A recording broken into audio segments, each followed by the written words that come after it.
I was 9 the summer my world cracked apart like dry earth in a drought. It was one of those southern afternoons where the heat clings to your skin and the air smells like pavement and peaches. The sky was too beautiful orange and burning like a lie in disguise. I sat in the back of our faded minivan, my ratty pink backpack pressed against my chest. My favorite stuffed owl pip was tucked under my arm. Mom was driving, both hands locked tight on the wheel, and Dad stared blankly through the windshield like he was watching something only he could see.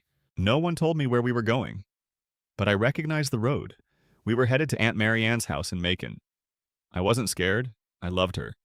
She made cinnamon rolls that stuck to your fingers and told bedtime stories in voices that made me forget they were made up. But this time felt wrong. The car didn't turn off when we pulled into the driveway. Mom turned in her seat, her face blotchy and tired like she hadn't slept in a week. "You'll stay with Aunt Marianne for a little while, sweetie, just until we figure some things out." Her voice wobbled on the edges like she was trying not to break mid-sentence. I remember one thing clearly: she wouldn't look me in the eyes. Dad didn't say anything. He just kept gripping the steering wheel until his knuckles went pale. I stepped out onto the gravel, didn't even notice when Pip dropped from my lap. Aunt Marianne was already waiting at the porch, arms open, her smile brave but soaked in sadness. She hugged me tight, whispered something I couldn't hear over the sound of tires crunching behind me. "Wait, Ma." I tore away from Marianne, ran after the car as it reversed. My legs were fast, but not fast enough. No window rolled down, no one turned. The van rolled to the street and disappeared around the corner like a ghost, leaving no footprints. I stood there, frozen, holding nothing. Aunt Marianne called my name, soft but firm. I didn't move. I just kept staring down the road where the only people I thought I could depend on had vanished. That night, she made my favorite mac and cheese with the crunchy cheese crust. She placed the plate in front of me, milk to the right napkin folded just like Mom used to. I didn't touch it. She didn't push. Just quietly sat beside my bed later, stroking my hair and humming the same lullaby her sister used to sing to me. When the lights went out, I buried my face in the pillow, trying not to make a sound. But I cried. Not the loud, dramatic kind, just soft, helpless sobs. The kind that taste like questions no one ever answers. Or, hey, yeah. Why wasn't I enough for them to stay? The next morning, I sat by the window with a chair dragged from the kitchen.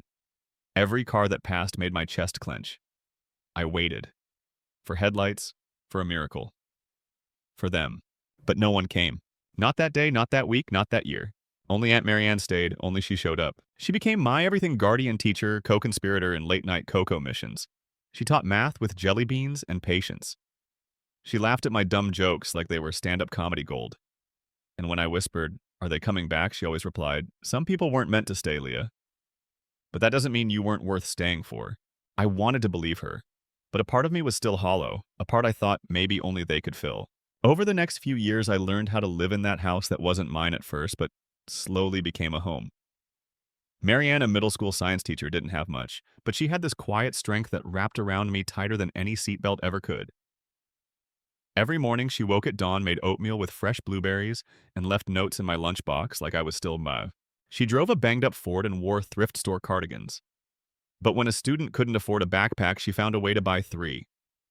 When I couldn't finish my science fair volcano, she stayed up until 2 a.m., glue-gunning lava like a woman on a mission. She never treated me like a project, just like a girl who needed someone to stay, and she always did. When I asked, "Why is the moon always following me?" she didn't laugh. She printed out space diagrams and stayed up teaching me about gravity. She said understanding the world makes you less afraid of it. I believed her. By the time I turned 13, I wasn't just doing science fairs, I was winning them. Not because I was a genius, because Marianne believed in me more fiercely than I ever believed in myself. She called it my quiet fire, said it would take me places one day, and I held on to that like a lifeline. By the time I turned 14, my sense of home no longer depended on whether someone would come back for me. It was built on early morning drives to school with the radio low and the windows cracked on Friday nights, with movie marathons and half-burned popcorn on a woman who remembered every single test I had and never once missed a parent-teacher conference. Well, don't mention nine friends. I had stopped asking about my parents out loud, but the questions still curled inside me like unspoken fog. And Aunt Marianne, she never pushed, never forced the truth on me. She waited for me to be ready. And when I was, she told it gently, like peeling off a bandage slow so the skin underneath could breathe. "Your mom wrote once," she said one rainy afternoon while we folded laundry together. Just once. A few months after they left. My breath caught. I didn't know whether to scream or stay still. She said they were figuring things out. Said it wasn't the right time to come back. "And Dad," I asked. Not even sure I wanted the answer. Nothing from him, she said softly. Not once. I nodded like that was okay, like I hadn't already memorized the curve of his side profile during that final ride. But inside, something quietly fractured again. Not dramatically, just a hairline crack, the kind you only feel when the air turns cold. I stopped waiting after that, not out of anger, just acceptance. That winter, I decided to join the school's engineering club. It was mostly boys who thought girls couldn't build drones or code a single decent line. I didn't care. I built mine from scratch soldered wires, wrote shaky Python scripts, redesigned the flight arm twice. It failed during the first test. Fell midair like a paper bird. I stayed late every day for a week, determined not to give up. Marianne brought me snacks, helped me rewrite code, even though she didn't understand it. Try again, Leah, she'd say. Nothing worth building ever works the first time. When it finally hovered midair steady as a whisper, I looked over and saw her in the hallway. Just watching. Smiling like I'd invented flight itself. I think that's when I started calling her mom without even noticing. Just slipped out one day when she handed me a mug of cocoa and said, "Careful, it's hot." I took it and murmured, "Thanks, Mom." She didn't flinch, didn't freeze, just looked at me eyes warm and said, "You're welcome, baby." The first time she got sick, I brushed it off. Just a cough that lingered too long. She still got up early, still packed my lunch, still showed up at every parent committee meeting like she ran the district. But the second time when she fainted at the grocery store, I knew something wasn't right. The doctor called it a cardiac irregularity. Her face stayed calm even as she folded the pamphlet the cardiologist handed her. They said it's manageable, she told me, with rest, a little less caffeine. No more chasing after your late buses. I smiled, but my chest stayed tight. That night, I dug through the hallway closet and found her old planner. I scanned her schedules, her notes. That woman had documented every single one of my school events, doctor appointments, even what day I'd lost a tooth.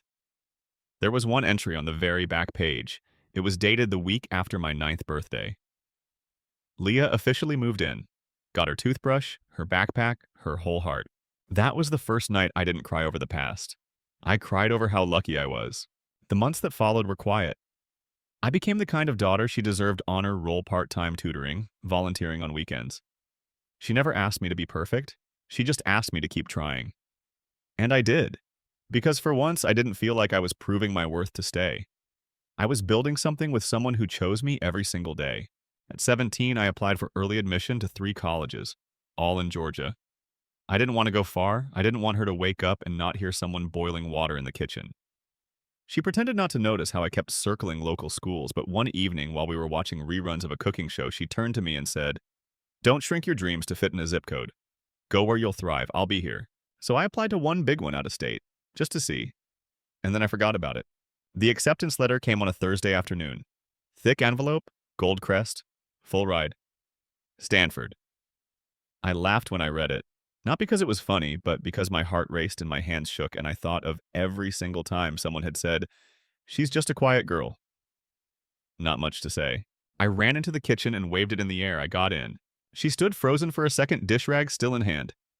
Then she ran toward me faster than I'd seen her move in years. "You got in."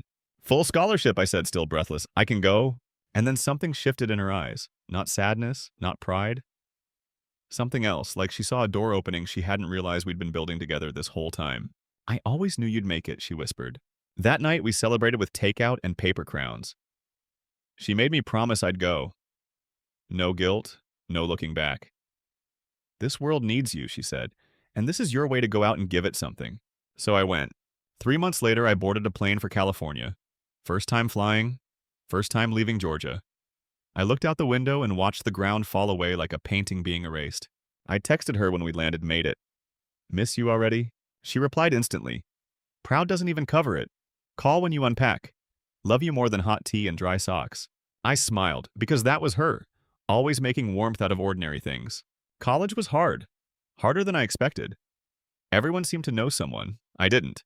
I had a campus map, a used laptop, and a photo of Marianne tucked into my notebook. I kept my head down, worked long hours in the lab, took on assistantships for extra cash.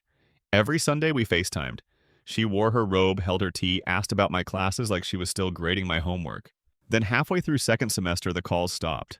First it was a missed call, then a delay in reply, then nothing. I tried not to panic. Told myself it was a signal issue, a bad charger, a full schedule. Until I got the voicemail. Hi, Leah. This is Nurse Patel from Macon General. I'm calling about Marianne Callahan. She asked us to contact you directly. She was admitted this afternoon with, I didn't hear the rest. My phone slipped from my hand. The world around me blurred. I booked the next flight. Didn't care about classes, didn't pack much. Just grabbed my ID, my laptop, and the chain she gave me on my 16th birthday, the one with a tiny silver acorn on it. For strength, she'd said. When I reached the hospital, she was unconscious. Pale, fragile, tubes and monitors beeping in rhythmic defiance, I sat beside her, held her hand, and whispered all the things I hadn't said. You saved me. You made me someone. You are my mother. 3 days later, she passed quietly in her sleep, and my world shifted again. Not broken, just changed. Like a compass losing its north only to find a new direction. The funeral was held on a gray morning, the kind where the sky doesn't cry but everything feels soaked in loss anyway. The chapel was filled, teachers she'd mentored, students she'd never given up on, neighbors with trembling hands holding casseroles and tissues. I sat in the front row staring at the stained glass, barely blinking. My fingers curled around the silver acorn pendant hanging from my neck. I hadn't taken it off since I got the call. A small part of me still waited for her voice to cut through the silence. Chin up, Leah. Shoulders back. But all I heard was the soft organ hum and the quiet shuffle of people who loved her. I read the eulogy, not because I was strong, but because no one else could. I owed her that. I stood at the podium, pages shaking, voice steady. I didn't talk about her awards or the scholarships she funded or even the school library she helped rebuild. I talked about how she made grilled cheese with 4 types of cheese and called it culinary rebellion. How she never let me give up on algebra even when I cried in frustration. How she once stayed up all night helping me build a cardboard Mars rover that collapsed 20 minutes before presentation. She didn't scold me, she just said, "We rebuild." That's what we do. That's who she was. A woman who showed up. Over and over again. After the final hymn, people lined up to offer hugs, but none of it reached me. I felt like I was underwater, hearing voices through glass. I walked home instead of riding with anyone. The air felt heavy, like it was made of stone. When I got to the house, her house, our house, I stood at the threshold for a long time. The door felt too quiet, the kitchen too still. Her slippers were by the couch. The mug she used every morning still sat in the sink. I didn't move them. I just sat on the floor and stayed there until evening crept in like a shadow I couldn't keep out. The next day, her attorney called. Leah, she left everything to you. The house, the account, her personal journals. I listened, numb. I thought maybe there'd be a letter, some last words. There wasn't. But the key to her hope chest was left in an envelope with my name on it. Inside were photos, me at science fairs, me sleeping on her lap, me on the first day of college with her hand on my shoulder. Tucked at the bottom was a folded piece of paper. I opened it and saw her handwriting neat as always. This life is yours now, and you are ready. I returned to Stanford 2 weeks later. Something in me had changed. I walked the same paths, sat in the same lecture halls, but I felt like I was watching someone else live my life. I still did the work, still showed up. But the fire that once burned bright had gone quiet, replaced by something steadier. I was no longer trying to prove I belonged. I was just trying to understand what to do with everything she'd given me. Halfway through the semester, I got a message from the university office. Someone had called claiming to be my biological guardian. I stared at the words for a full minute before picking up the phone. It was my mother. Leah, she said. Her voice hadn't changed. Still soft. Still sweet like syrup hiding something sour. I heard about Marianne. I'm so sorry, baby. I didn't answer, not immediately. She continued. Your father and I, we didn't know how to reach you. We thought maybe it was time. We'd like to talk. Why now, I asked. It's been 10 years. She hesitated. We've been through a lot too. We thought giving you space was best. You didn't give me space, I said, voice low. You gave me absence. There's a difference. We're still your parents. No, I said quietly. Marianne was my parent. You were just the beginning of a story someone else had to finish. The call ended shortly after that. I didn't cry. I didn't shake. I just sat there feeling a strange calm settle over me. But it wasn't over. 2 weeks later, I got a formal letter. My biological parents had filed a petition. They were contesting Marianne's will. They claimed she manipulated me, that I was too young to understand what I was signing when she made the guardianship official. They requested access to the estate to oversee financial matters until I turned 21. I laughed. Actually, it laughed. Not because it was funny, because it was predictable. I contacted Marianne's lawyer, a calm, gray-haired man named Ellis who had known her for 30 years. He assured me everything was airtight. But they'll keep trying, he said. You need to be ready. I am, I replied, and I was. They showed up 2 months later, in person. I was on campus walking out of a lecture hall when I saw them. My father looked thinner hair grayer. My mother wore a tailored jacket and heels too high for a casual visit. We want to talk, she said, stepping in front of me. I didn't stop walking, then talk. They followed me to the coffee shop across from the library. I ordered tea. They didn't order anything. My father spoke first. Look, Leah, we made mistakes, but we didn't know she'd pass so soon. You're still young. You need guidance. This estate, her assets, it's a lot to handle alone. You mean the money, I said. Let's not pretend it's anything else. My mother leaned in. We want to help you not take anything, but you need to understand this was all part of your family's legacy. No, I said firm. This is part of her legacy. You didn't build it. You didn't even stay to see it built. My father's face tightened. She manipulated you, made you believe we abandoned you. I stared at him. Did you not? He didn't answer. You dropped me off without a goodbye. You never wrote, never called. And now 10 years later, after the woman who raised me is gone, you come back for a piece of what she left. They were silent. I stood up. You gave up your claim when you drove away, and I gave up hoping you'd come back. We're even. As I turned to leave, my mother reached for my wrist. Leah, you'll regret pushing us away. I looked at her eyes steady. I've lived 10 years without you. I've lost the only mother who stayed, and yet I still stand. If I can survive that, I can survive anything, including you. I walked out, didn't look back. Back in my dorm that night, I opened Marianne's journal. She used to write thoughts at the end of each day, reflections. I flipped to the last few pages. One entry caught my eye. It was dated 6 months before she passed. Leah is more than I ever dreamed. She's curious, fierce, kind. I know they'll come for what she has, but they can't take who she is. She's fire under silence, steel beneath grace, and she will know exactly what to do. I closed the journal, held it close. Because she'll Because she was right. I did. The court date was set 3 weeks after our encounter on campus. I didn't tell anyone, not my professors, not even my roommate. Some things you don't prepare for out loud. You just breathe through them like storms you've already survived before. The hearing wasn't dramatic. It wasn't some movie scene where people shouted and pointed fingers. It was a quiet courtroom with gray carpet and rows of polished benches. But the air felt thick as if the weight of unspoken truths filled every corner. I wore the navy dress Marianne had given me the summer before college, the one she said made me look strong and sharp like a storm with direction. I walked in alone. They came in together. My father in a suit that tried too hard, my mother with her lips pressed into a sympathetic smile that never quite touched her eyes. Their lawyer, a man with too much cologne and not enough spine, began with a soft voice and a familiar tactic.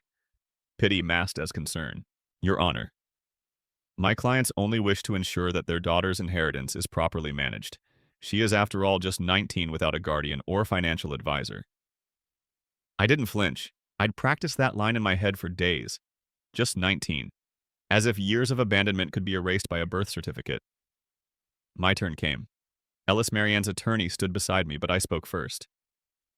Your Honor, I'm not here because I'm confused about what Marianne left me. I'm here because the people who abandoned me for 10 years now want control over something they never helped build.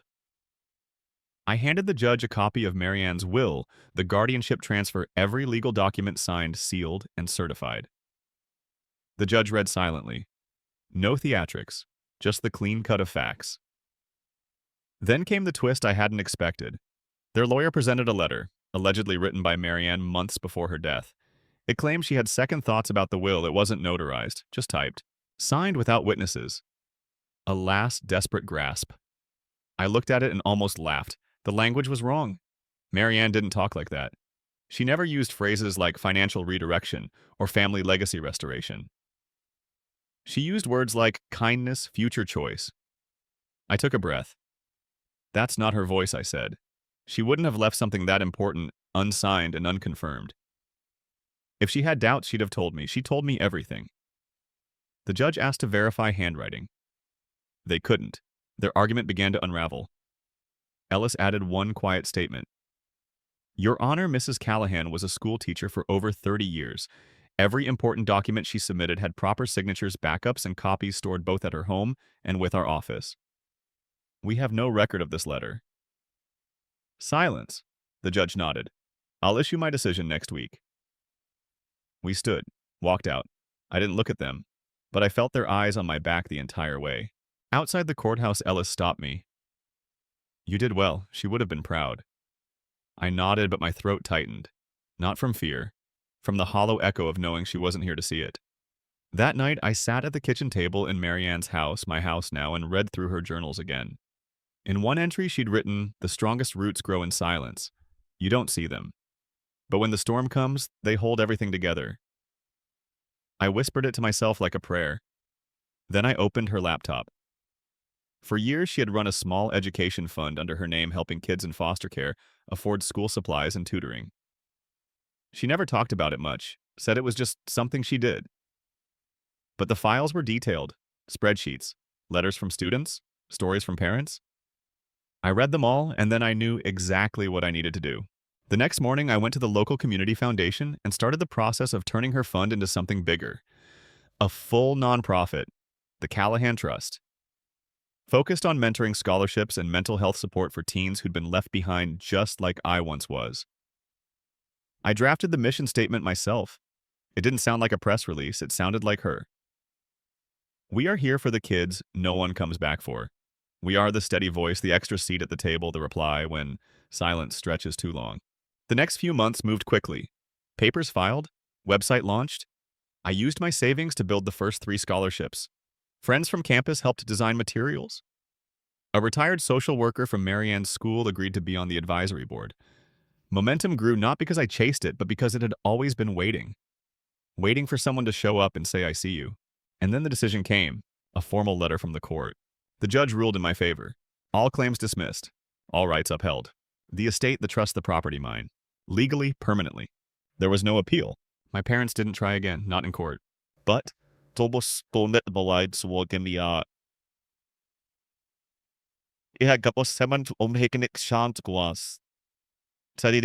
ladder. It arrived without a return address. I knew the handwriting. My mother's. I almost didn't open it. But I did. Inside was a single sheet. We didn't know how to be parents.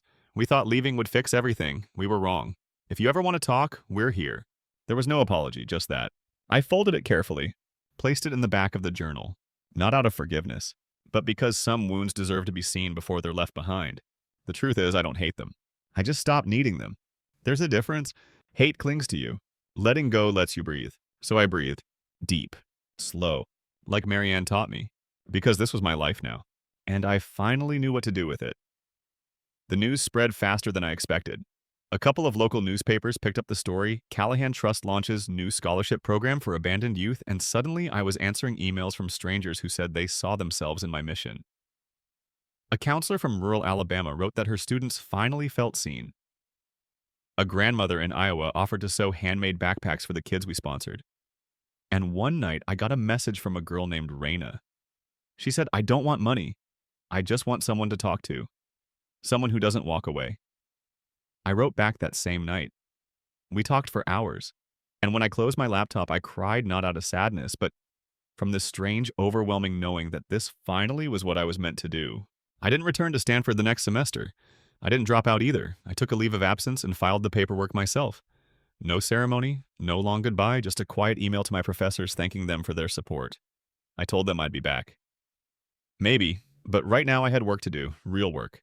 The kind you don't put on resumes but carry in your bones. I converted the second floor of Marianne's house into an office. Left her sewing machine where it was. Painted the walls pale green like she always wanted but never got around to. Set up a folding desk, a secondhand printer, and a corkboard covered in sticky notes with names of kids, goals, schools, towns. Every morning I lit a lavender candle and whispered, "Let's get to work, Mom." And then I did. By spring, the trust had partnered with 2 local schools. We launched weekend mentorship meetups and delivered kits packed with notebooks, flash drives, phone chargers, and handwritten notes from former teachers who wanted to help. We called them Callahan Kits. Each one came with a message I wrote myself: "You matter, even if no one told you today." Especially then. The board meetings started getting longer. I wasn't just the founder anymore. I was running payroll, approving budgets, fielding logistics. Sometimes it got overwhelming. I'd sit on the back porch at midnight with my feet up on the railing and a blanket over my shoulders, listening to the cicadas hum while the wind nudged the trees. Marianne used to say nature never rushes, and yet it gets everything done. That became my rhythm. Not fast, just forward. Fast. Of course, not everyone believed in me. Some donors pulled out when they realized I was 19 with no formal degree, no MBA, no long list of credentials. One even wrote, "We admire your passion, but it's clear the trust needs seasoned adult leadership." I didn't reply. I didn't need to. Because 2 days later, one of the students we'd sponsored gave a speech at her middle school about how the trust helped her believe in college again. It was posted on YouTube. It got shared. And 1 week later, the same donor came back and doubled their contribution. Still, I knew I couldn't run everything forever. I needed help. Real help. So I started hiring. I brought on a retired principal as head of community outreach, hired a soft-spoken logistics whiz named Claire to run operations. She had 2 kids and drove 2 hours to interviews because she said the mission sounded like oxygen. Every hire was intentional. Every person came with a story. And every time I interviewed someone, I didn't ask about degrees or titles. First, I asked what kept them up at night, what they'd change if someone finally gave them a budget and said, go. I think Marianne would have smiled at that. By the end of the year, we'd funded 24 scholarships, supported 36 kids in transitional housing, and opened our first official partnership center at a public high school 2 counties over. We didn't have a big ribbon-cutting ceremony, just a small gathering cafeteria brownies and one laminated banner that read, "Built from Belief." The day after that opening, I got a call. From Stanford. A dean I barely knew left a voicemail saying the university was reviewing my academic status. They'd noticed the nonprofit's media attention. He asked if I'd consider returning to complete my degree while continuing the trust as an independent research initiative under university support. Said they'd consider financial aid extensions, maybe even honorary recognition. I didn't answer right away. I let the message sit. That night, I took out Marianne's last journal again. The final page wasn't a reflection. It was a quote. Just one sentence.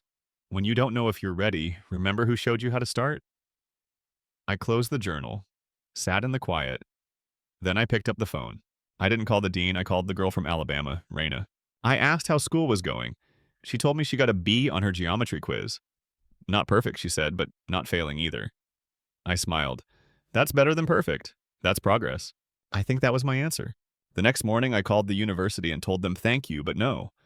I wasn't ready to sit in lecture halls again. Not yet. Maybe not ever.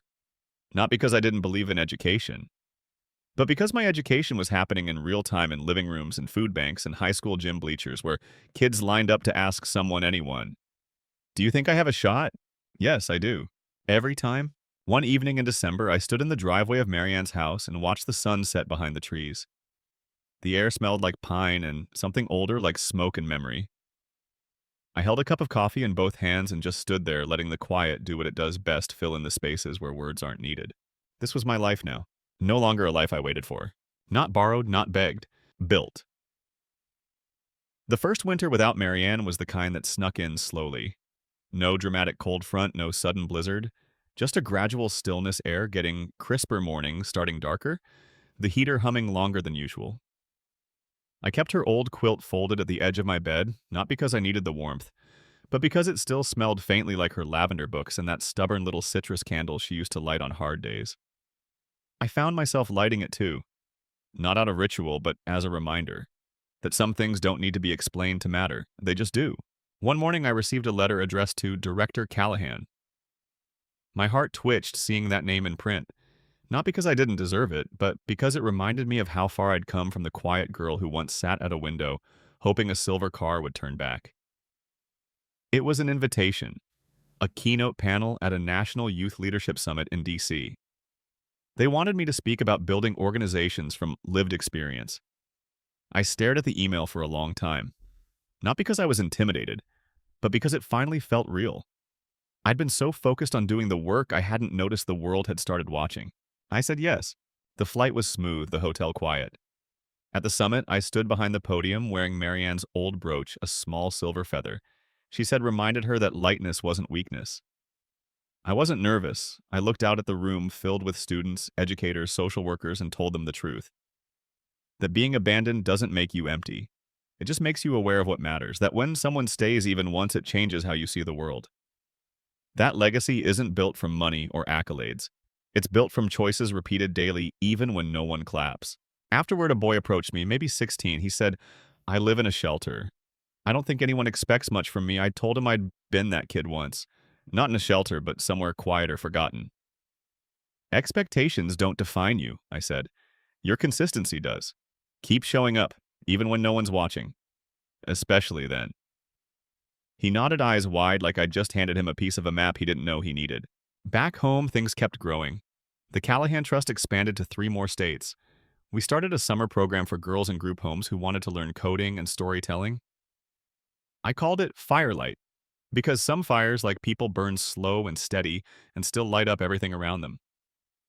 We held our first retreat in a renovated farmhouse with fairy lights strung between trees and bonfires crackling as kids read poems they never thought they'd write.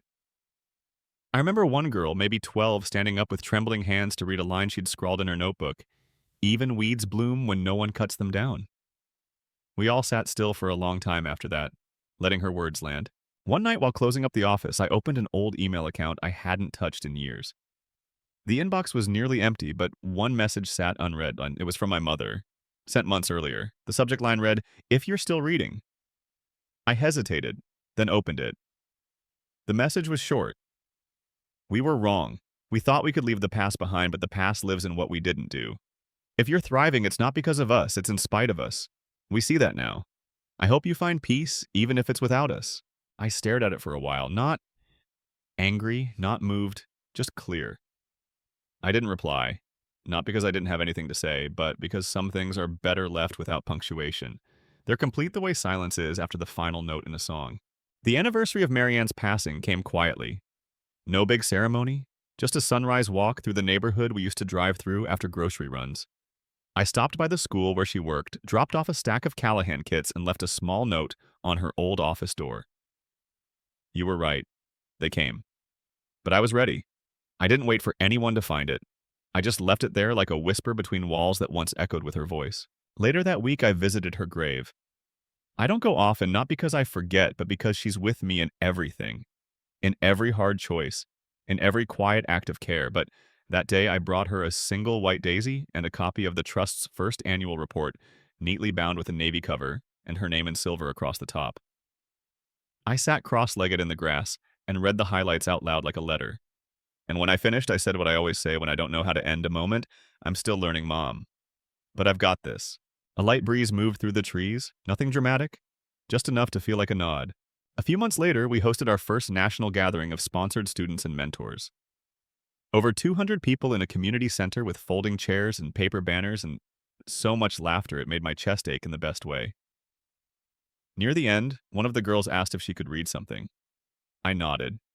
She pulled out a crumpled paper and read, "Before this program, I felt like I was always on the edge of someone else's story, like a background extra. Now I feel like I'm writing my own." Everyone clapped, but I just sat there holding her words like a gift. That night, I walked outside away from the noise, looked up at the sky. It was full of stars. I remembered something Marianne once told me when I was little and scared of the dark. The stars aren't far, Leah. They're just quiet. You don't have to be loud to matter. I smiled. Because she was right. I never shouted to be heard. I just stayed. And in staying, I built something. Not out of anger.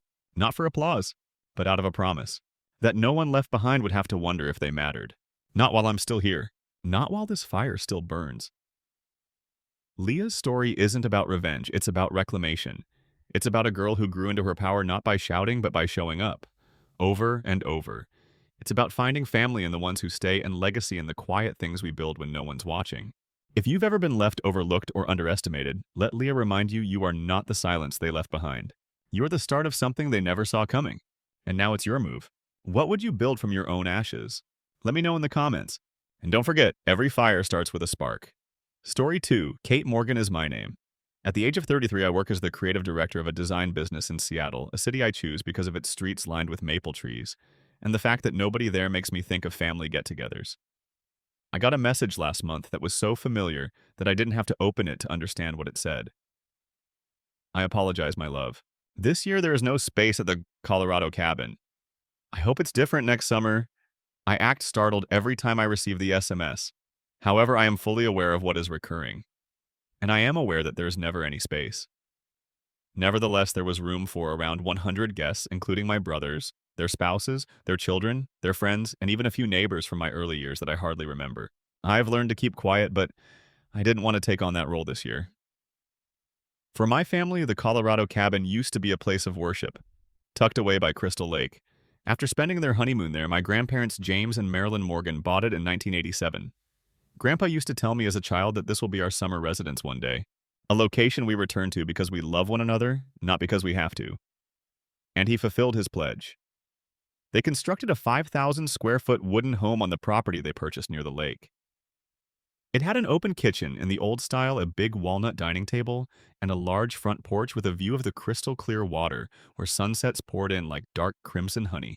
The aroma of dry grass grandma's fruit pies and nighttime stargazing with my grandfather, who spoke to me in a low, soothing voice about the Milky Way, were all part of my early years. I was the only one of his 6 grandchildren that Dad adopted. Behind the home, an artist strolls through the small forest. You have a different perspective. As I drew the lake's reflection of the mountains, he once informed me, "Don't allow anyone to cast doubt on that. I understand even if they don't. The only people who had faith in my dreams were them." Walter and Denise Morgan, my parents, didn't. When I decided to pursue visual design rather than economics, as they had suggested, my father acted as though I had broken the law. "Do you believe your rent will be covered by the sketching stuff?" My mother nodded and put her hand on his shoulder, which was all the affirmation I needed, even though she didn't say anything. When both of my grandparents died in the summer of my sophomore year of college, I had broken free from the acceptable mold. In their will, my parents received ownership of the Colorado cabin. Grandma and Grandpa made it very apparent that they wanted the cabin to be a shared residence for the entire family each summer, without exception. I was initially still invited. I kept a smile on my face, even though no one inquired about my work or studies. However, I was gradually removed from the guest list. Gently, but brutally. When I turned 30, I was excluded from the retreat for the first time. 2 weeks prior to the trip, the note arrived. "This year, dear, we're just keeping things modest, concentrating on the close relatives." Their Facebook was inundated with these subsequent photos of more than 70 people. All members of the immediate family, as well as those who have no blood ties at all. As usual, I remained silent. However, unlike 3 years ago, I didn't cry when I received my mother's text this time. When I hung down the phone and felt the old familiar sting of rejection, my hands did not shake. It had vanished. I wasn't the disobedient child. I never fled my house. I never got a tattoo or dyed my hair blue in protest. The family. I simply took a different route. And it seems that different meant wrong in my family. Out of 6 siblings, I am the 4th. The Morgans are essentially a succession of titles that have achieved conventional success. Software engineer, physician, and lawyer. Manager of investment funds. Evan, the 40-year-old eldest, is the CEO of a fintech company that went public last year, and no one is afraid to brag about him. My next sister, Emily, practices dermatology and has her own office in Boston. Ryan, a litigator with an office in Denver, is frequently referred to as natural leader material. Next are Max and Olivia, twins, who work for a large insurance company. Back in the 12th grade, my parents pushed me in the direction of the identical career route.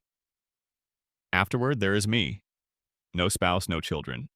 A quaint little office on Capitol Hill housed a content branding company that bore my name. In a tone similar to that of street magic, they referred to it as freelancing work. I once believed that I could demonstrate my value through outcomes. At the age of 27, one of my creations was featured in a high-end jewelry brand's fall campaign. At a national design competition, it took home the gold. The advertisement was printed across the centerfold of a magazine spread that I sent to my parents. Mom sent back a single message. "Lovely. Is it stable, though, as well as Dad? He didn't call for months until he asked if he wanted me to speak with Uncle Robert about securing a place for you in his company. Internal promotion. Safer." I framed the award plaque on the wall next to my window, made the call, and laughed quietly. Not to brag, I did something just to remind myself. Whether they noticed it or not was beyond their comprehension. I was always on the sidelines of discussions about real estate market trends, initial public offerings, IPOs, or the newest dermatology technology at family get-togethers. The uneasy quiet hovered over the dinner table like a damp cloth whenever I brought up a new client or project. "Oh, you're still involved in design work. It doesn't seem like a legitimate job," Dad's constant query. Between anecdotes about her investments in spa chains, Emily would interject. I used to believe that they would change their mind if I made a greater effort to connect, and that perhaps I was simply too sensitive. But I started lying to myself after missing 3 consecutive retreats. I hadn't been forgotten. They were deliberately ignoring me. It wasn't the vacant seat at the table or the cabin that hurt. It was viewed as insufficient, as though my achievement was merely a cutesy pastime. It lacked a prominent title and strategic alliances, making it unworthy of respect, similar to my siblings. Olivia, the youngest, married last year. I received my invitation after the distribution of hotel rooms and the booking of flights by everyone else. I was seated in a lone chair near the door, far away from the group of families. The welcoming program did not include my name, not mentioned in any toast. I wasn't offended. At my own family's gathering, I simply felt alienated. After that, I chanced to come upon a picture my dad had uploaded to LinkedIn one day. The caption said, "Proud to have children following in my footsteps."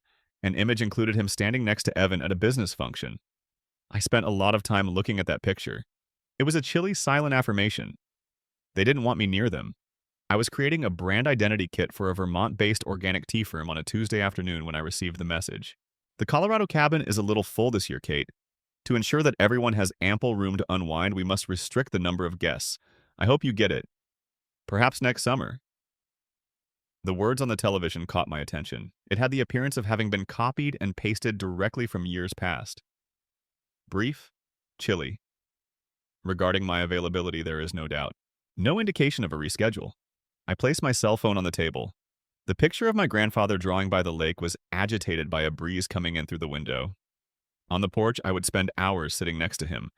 While he stared silently and occasionally grinned, my hands were stained with pencil traces. You see what others miss. It's a gift. Now, however, my family wished to ignore even my presence. My youngest twin brother Max posted a picture of a collocated planning board pinned to a whiteboard in the cabin's common room, and a few hours later, as I was browsing Instagram for color palette ideas for a project, I nearly erased the message. It said in the caption, "Eager for the largest retreat to yet. Family is the most important thing." I panned in. Morgan's Summer Retreat Main Cabin was the title of the board, which also had 2 annexes in smaller print below. 112 confirmed guests. Immediately, my throat became dry. I scanned the hazy names as I zoomed in on the activity list. Emily. Good morning, Olivia do yoga. Ryan, the coordinator of the kids' game, was giving a workshop on family investing, and I didn't know the names. The wife of Dad's longtime friend. Mom's classmate from high school.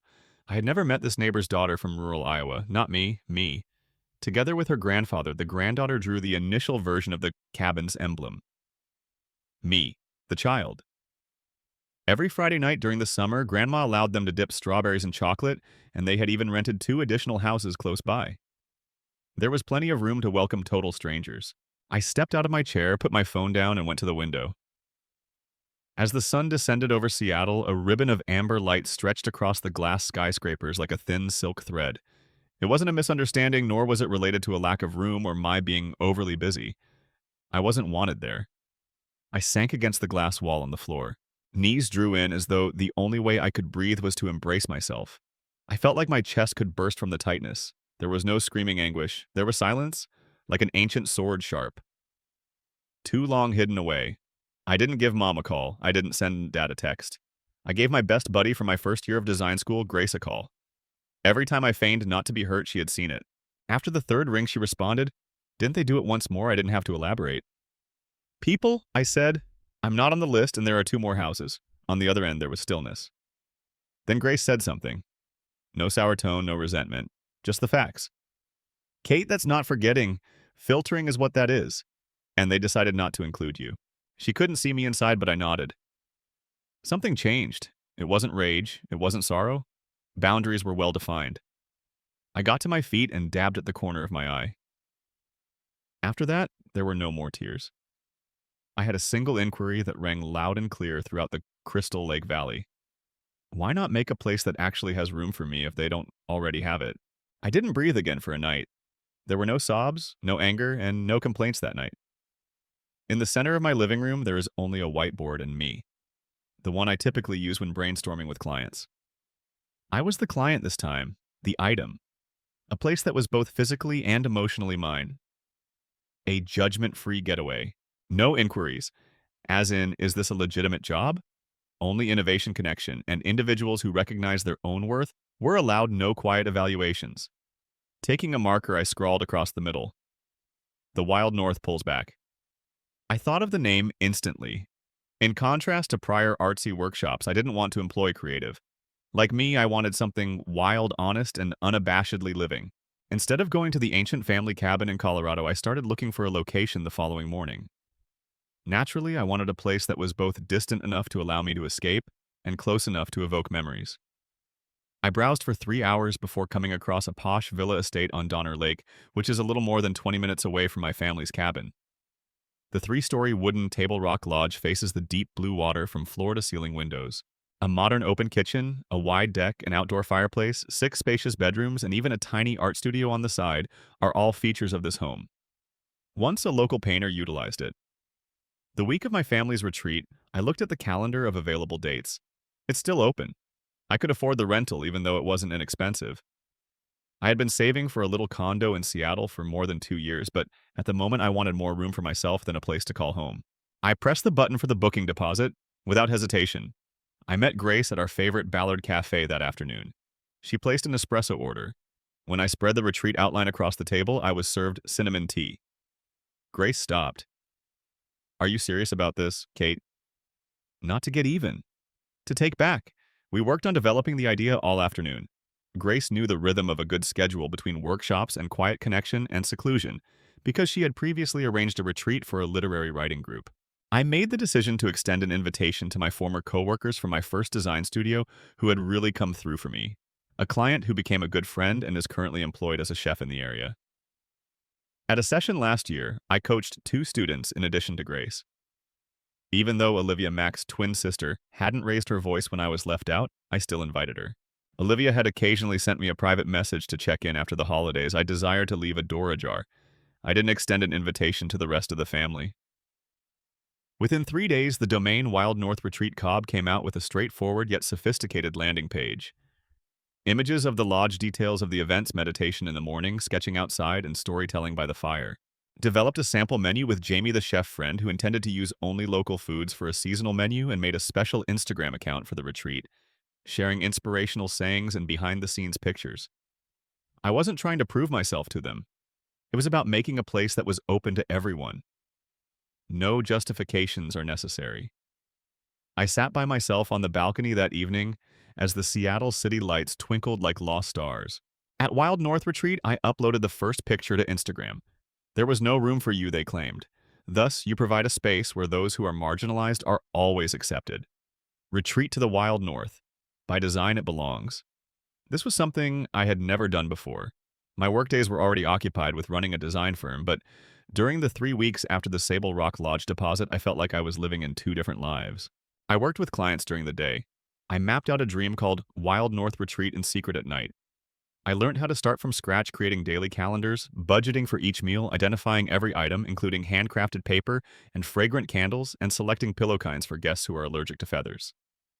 Every little thing turned into a personal statement of my concern and kindness. At my family's cottage, I never received these things. Whenever I could, I worked while exporting a design file. While I was preparing noodles for supper, I placed an order with a nearby tea farm for supplies for welcoming presents. Before going to bed, I composed emails inviting people to a meditation guide in the morning. For the personalized notebooks I had produced for every visitor, I spent hours selecting the colors of the ink.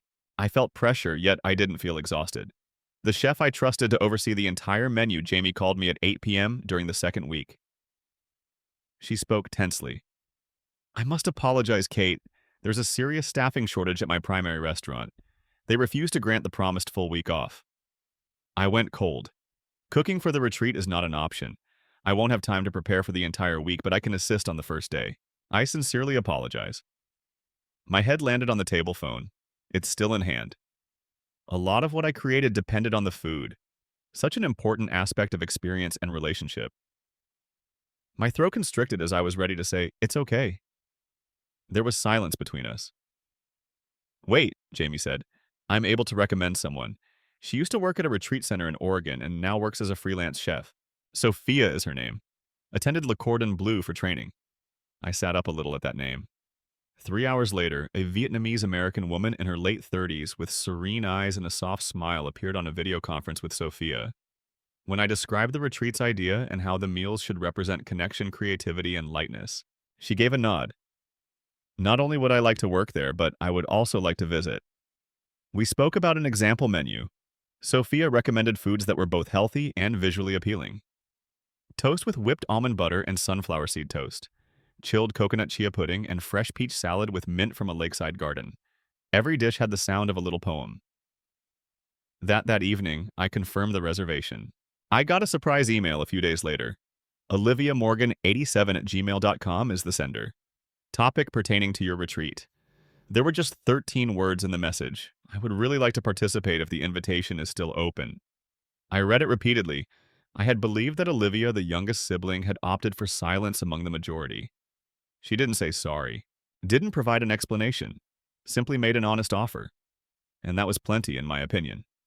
In 10 minutes, I responded. For those who genuinely want to be here, there is still place and space. Ava, a former coworker, sent me another message 3 days later, but I wasn't sure if she would accept. I've been lacking in creativity lately. I would like to be to this retreat if it is real. It was like setting stones down a route with each subsequent name.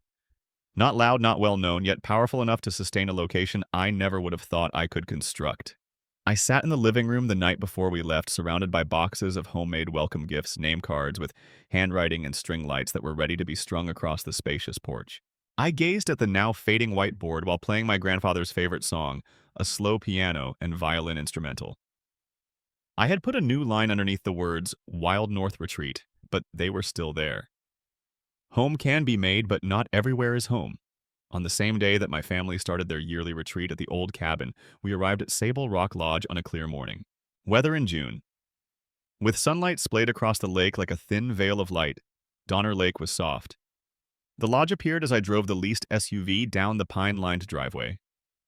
For a few seconds, everyone fell silent, as though they didn't want to disturb something that was subtly blossoming within of them.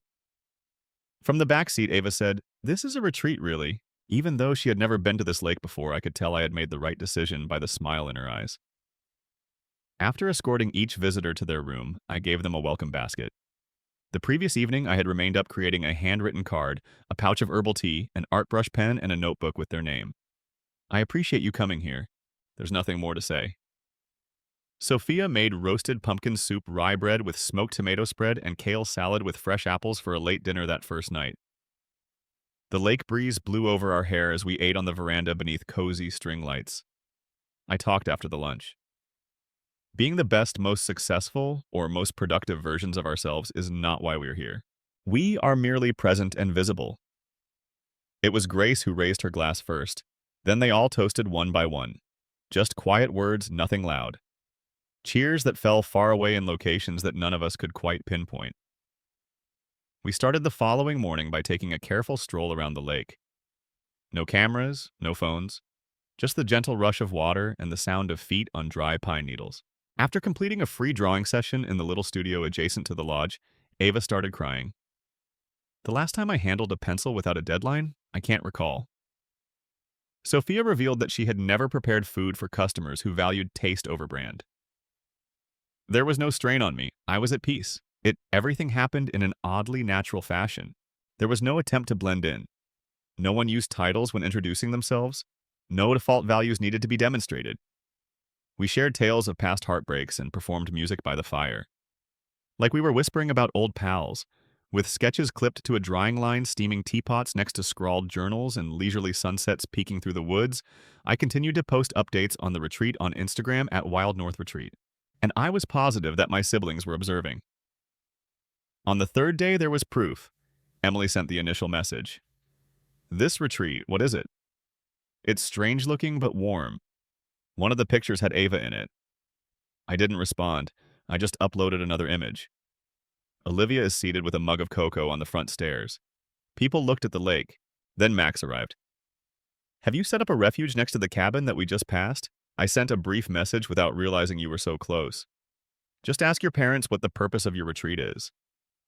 They are somewhat perplexed. I put the phone down and read the texts. Olivia invited me to join her by the lake that night. She said, I think they're beginning to realize something. Continuing to stare at the sea. However, do you believe they will truly take responsibility for their actions? I wasn't sure, but I also wasn't looking for answers right away. I was no longer lowering myself to get attention. It was sufficient that I had created a location that didn't need authorization to exist. My phone buzzed on the fourth night of the retreat while I was getting ready to give a little speech for the Firelight Reflections. Mom sent a message. Do you have anything planned for next week, sweetie? I would want to take you out for a casual supper with your father, if you're not in a hurry. Uncertain whether to laugh or feel challenged, I gazed at the message. Were they acting like they didn't know I was around, or did they really not? I decided not to respond. I was occupied with living completely in the space I had made, not because silence was a weapon. I was busy with something that I hadn't been able to do for 33 years. Being fully seen and being myself. I was guiding the group through a guided writing session the following morning right before the sharing circle came to a conclusion. Grace whispered in my ear as she slipped onto the porch. There's a car parked in the lot, Kate. California license plates and black Mercedes. It's the individual within. She didn't have to complete the phrase for me. I went out to the front of the lodge and gave my sister Olivia the writing session. Beneath the pines, the elegant automobile sat in silence. Walter Morgan, my father, was inside fiddling with the collar of his shirt. My mother Denise was beside him, her eyes darting rapidly about the yard as she wore sunglasses. I moved forward. It was like entering an unannounced meeting with my own history. Mom left first. Are you actually having a getaway, Kate? I got to my feet. Yes, and I have a lot going on. Don't waste your time if you came to reprimand or question. My father moved forward, his eyes stealthily scanning the exterior of the lodge. The handwritten name cards, the baskets of fresh flowers, and the jazz music coming softly from the outdoor speakers. All we wanted to do was chat. Olivia indicated that you were here after seeing some pictures online. I gave a nod. Speak quietly if you want to come as a guest. No interruptions, no questioning, and adherence to the timetable. If you're here to explain, I'm afraid I don't have the time, but I can make room. Like a stretched rope, the air was constricted. My mom paused. We were unaware that you were having this close. We wouldn't have if we had. The message, no space left, would not have been sent. Correct, I interrupted, not harshly, but just telling the facts. They were unable to deny. For an extended period, my father gazed at me. He has always discussed efficiency and performance in life. However, I had never seen him unable to speak before. Calmly, I stated that dinner would begin at 7. I'll reserve 2 seats at the end of the table for you if you want to attend, but just as guests. Without waiting for their answer, I turned away. That evening, my folks arrived. Keep quiet, held in reserve. Like visitors who are aware that they are not the focal point of the space. They consumed the food. They paid attention.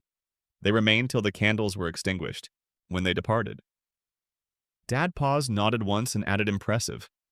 After Mom had stated the food was delicious. No more excuses, but no apologies either. I went back to the fire where people were drawing pictures of their early years. Olivia's eyes were sparkling as she gazed at me.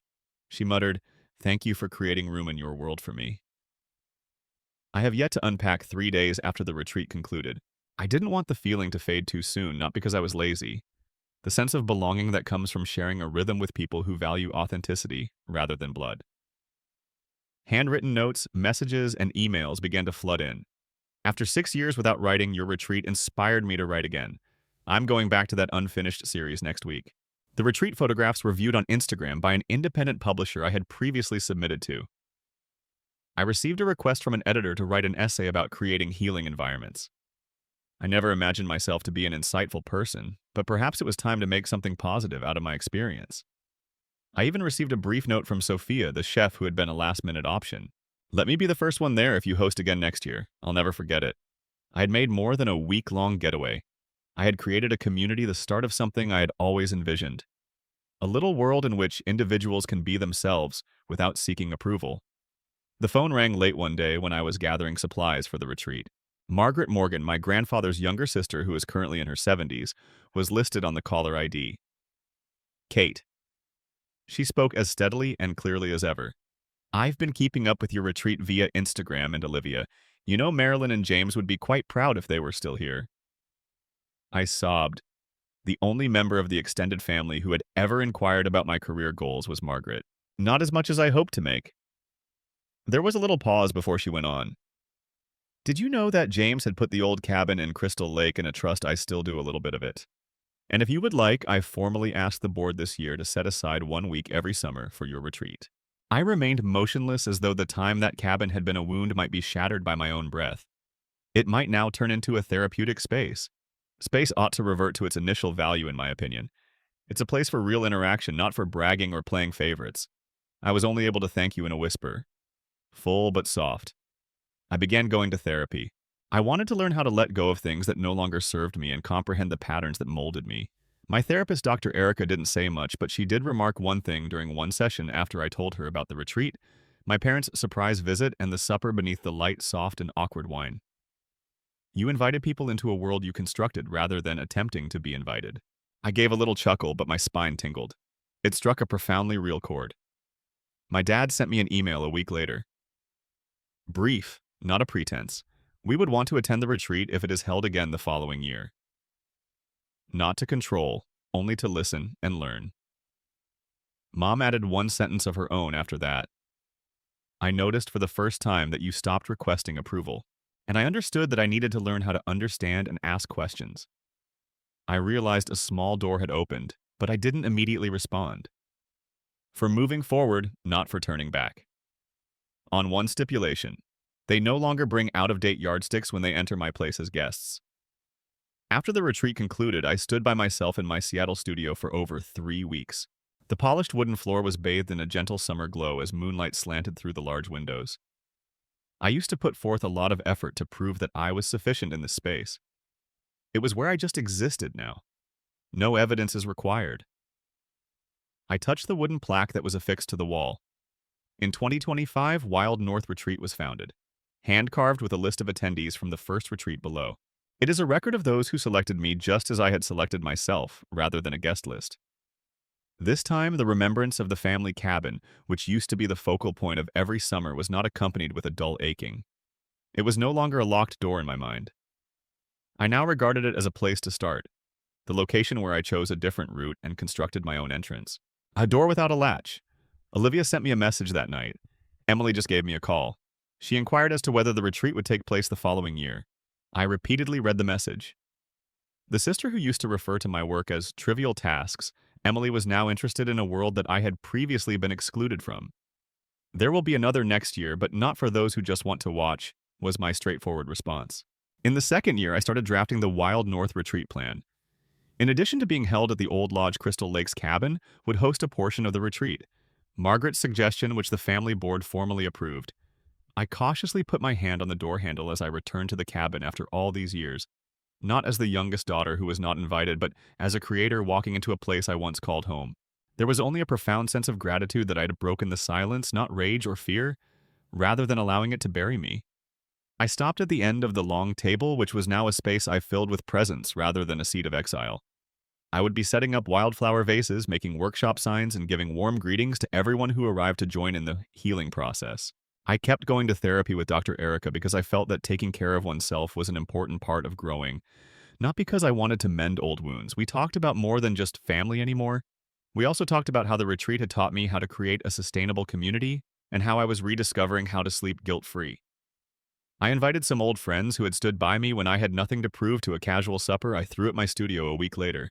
We discussed tiny, sincere things, ate homemade bread, and sat on rugs. I remained by myself after everyone had left. When I was 12, I wrote down a quote from Grandpa James in my first retreat diary, and I pulled it out and turned to the last page. After I drew my first star on the balcony of the cabin, you don't have to be the smartest person. Simply be light. After reading it once more, I understood that I had succeeded not by taking a place at a table that had already been set, but by creating my own round table where everyone is recognized, heard, and seen. I stopped trying to fit into places that weren't designed for me. I made a new place where light comes from and where no one had to be flawless to fit in. Numerous paths, numerous hearts, and numerous adventures. And I became myself in that place. Complete. Without apology. Regaining her position in the family isn't the only goal of the hate narrative. By making her own place, she serves as a potent reminder that we don't need an invitation to fit in, a setting of healing connection and respect. In real life, Kate turned quiet into action and suffering into strength. Perhaps everyone has experienced being shut out of a door at some point, but occasionally that is when we have the opportunity to create our own. What are your thoughts on Kate's choice? Was this the only way she could get her value back, or was she being too strict? Leave a comment below with your thoughts and remember to subscribe to the channel for more touching tales of healing and family.